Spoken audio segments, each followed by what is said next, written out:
মোটামুটি 2018 সাল থেকে ব্যায়াম করছি, তো আমার শরীর সেভাবে গ্রোথ হয়নি। বেশ 2-1 বছর ধরে সৌমেনদার আন্ডারে গাইডেন্সে তার কথা মেনে ব্যায়াম করছি, ডায়েট নিচ্ছি, আর বডির ইমপ্রুভ তোমরা দেখতে পাচ্ছ। 2 বছরে মোটামুটি বেশ কিছু টাইটেল অ্যাচিভ করেছি, বেশ কিছু মেডেল সার্টিফিকেট অর্জন করেছি। সৌমেনদা, তোমাকে অনেক ধন্যবাদ। আমাকে এই পরিস্থিতিতে, আমার যে পরিস্থিতিটা ছিল আগে, তো সে থেকে এখন পরিস্থিতিটা অনেক ভালো করেছো তুমি। আমার মাইন্ডটা যে ছিল আগে, বন্ধুবান্ধবের সাথে ঘুরতাম ফিরতাম, তো তারা নেশা করতো, আমিও ভাবতাম করব, কিন্তু তুমি তার থেকে আমাকে বের করেছো।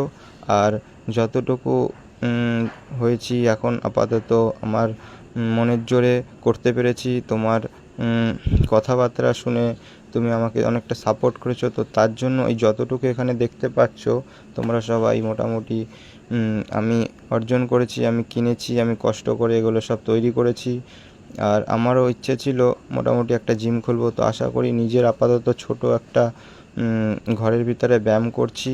অনেকগুলো জিম আমি ঘুরেছি, ব্যায়াম করেছি, প্র্যাকটিস করেছি বন্ধুবান্ধবের সাথে, কিন্তু এখন যে একা প্র্যাকটিস করছি, সময়টা একা কাটাচ্ছি, তো নিজের ঘরে যেই মজাটা পাচ্ছি ব্যায়াম করে, তো এটা আমি অন্য বন্ধুবান্ধবের তখন অতটা পাইনি, কারণ তারা ক্যাজুয়ালভাবে ব্যায়াম করতো, আর আমি তখন মেন্টালিটি আমার হাই ছিল, কিন্তু তাদের দেখা দেখি আমারও ক্যাজুয়াল মেন্টালিটি হয়ে গেছিলো। তো এখন আমি চাই না সেই জায়গাতে আর যেতে। তো তার জন্য আমি বাড়িতে বসে প্র্যাকটিস করি, কাজবাজ করি, ডায়েট করি, নিজের একটা ভালো সময় কাটাই। আর এই যে তোমরা দেখতে পাচ্ছ, নো পেন নো গেম, মোটামুটি তোমরা বুঝতে পারছো এটা কি ব্যথা।